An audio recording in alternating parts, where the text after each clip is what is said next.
প্রিয় দর্শক, এখন আমি জানিয়ে দেব প্রতি ঘন্টার সংবাদ বুলেটিন। প্রতি ঘন্টার সংবাদ বুলেটিন সবার আগে পেতে সাবস্ক্রিপশন ও নোটিফিকেশন বাটন অন করে রাখুন।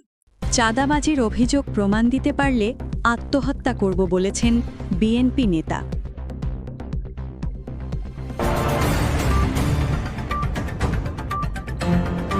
ভ্যাট অব্যাহতি পেয়েও শর্ত মানেনি ইউনুসের গ্রামীণ ডিস্ট্রিবিউশন।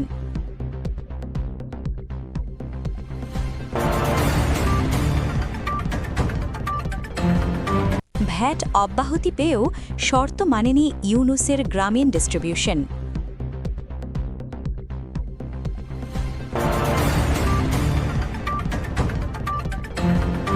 মিয়ানমারে পাচার হচ্ছিল ১৬০০ লিটার ডিজেল, আটক করেছে কোস্টগার্ড।